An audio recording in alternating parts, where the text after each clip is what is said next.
ادفع 150 جنيه واتفرج على محتوى حلا شيحة. يا بلاش والله، ما بهزرش على فكرة. حلا شيحة اعلنت ان هي هتعمل زي قناة كده على الانستجرام مقابل 150 جنيه للمشترك اللي عايز يتفرج على المحتوى بتاعها اللي هي هتقدمه، لان هي شايفة ان هي عندها تجارب ممكن تحكيها للناس مقابل 150 جنيه في الشهر. ومش بس كده، لا دي هتاخدكم معاها في فعاليات. هتبقى انت المشترك اللي هتقدر تشوفها، مش الناس الياها اللي هي مش دافعة 150 جنيه. وكمان ممكن يحصل حوارات شخصية معاها مقابل 150 جنيه. فهل يا ترى الخطوة دي من حلا شيحة بتعوض بيها ان هي خلاص مش هتظهر في التلفزيون تاني، فبدل ما تاخد الفلوس من المنتجين لو هي مثلت تاخدها من الناس ان هي تشترك في قناتها على الانستجرام؟ مش عارفة. طبعا اسم حلا شيحة بيتحط تحتيه 100 خط، ما علينا.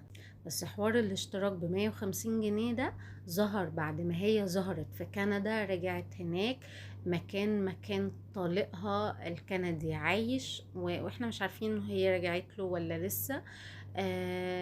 راحت قعدت كمان مع بناتها هناك، وقتها ظهرت بصور من هناك بالحجاب وفيديوهات بتنزلها باستمرار بالحجاب. طبعا بعد ما رجعت لبست الحجاب وفاجأت الناس ان هي لبسته. بس هو الحقيقة حلا شيحة لحد دلوقتي ما اعلنتش هل هي اعتزلت الفن وهتحرمه تاني ولا لا. هل هي بتاخد بريك من الفن ولا لا. هل هي ممكن ترجع تمثل تاني وهي لابسة الحجاب زي ما عملت قبل كده ولا لا. كل ده هيظهر جايز لو انت دفعت 150 جنيه تعرفوا من عندها بمعلومات حصرية هي مش هتقولها غير للي دافع 150 جنيه.